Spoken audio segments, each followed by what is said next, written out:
బాపట్ల జిల్లా చీరాలలో విద్యాశాఖ చేపట్టిన బడి పిలుస్తోంది కార్యక్రమాన్ని ఎమ్మెల్యే మాలకొండయ్య ప్రారంభించారు.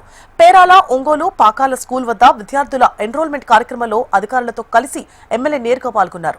నాడు నేడు పేరుతో వైసీపీ ప్రభుత్వం విద్యా వ్యవస్థను పూర్తిగా దెబ్బతీసిందన్నారు. చివరికి స్కూల్ బ్యాగులపై కూడా జగన్ బొమ్మలు వేసుకుని రాజకీయం చేశారని ఆరోపించారు. ప్రస్తుతం కూటమి ప్రభుత్వంలో మంత్రి నారా లోకేష్ ప్రభుత్వ విద్యలో విప్లవాత్మక మార్పులు తీసుకొస్తున్నారని ఎమ్మెల్యే మాలకొండయ్య పేర్కొన్నారు. నాడు జగన్ రెడ్డి గారు ఇచ్చే పుస్తకాల మీద కానీ లేకపోతే ఆ బ్యాగుల మీద కూడా ఆయన బొమ్మ వేసుకున్నారు. మరి మన గవర్నమెంట్ వచ్చిన తర్వాత రాష్ట్రపతి డాక్టర్ సర్వేపల్లి రాధాకృష్ణ గారి బొమ్మ వేయటం, ఒక పద్ధతి ప్రకారంగా పాలన అంటే ఎలా ఉంటుందో గౌరవ ముఖ్యమంత్రి వర్యులు ఏ రకంగా ఈ కార్యక్రమాన్ని చేపట్టారో ప్రజలు ఒకసారి గమనించాలి. అతను చివరికి పిల్లల పుస్తకాల మీద, పిల్లల యొక్క బ్యాగులే కాకుండా ఊర్లో ఉన్నటువంటి సర్వేరాళ్ళ మీద కూడా అతను బొమ్మ వేయించుకున్నాడు. ఎంత వికృతమైన శాస్త్రాలు చేశాడో మరి చదువుకున్న వాళ్ళు మీరందరూ కూడా తెలుసుకోవాల్సినటువంటి అవసరం ఉందని చెప్పి తెలియజేస్తున్నాను.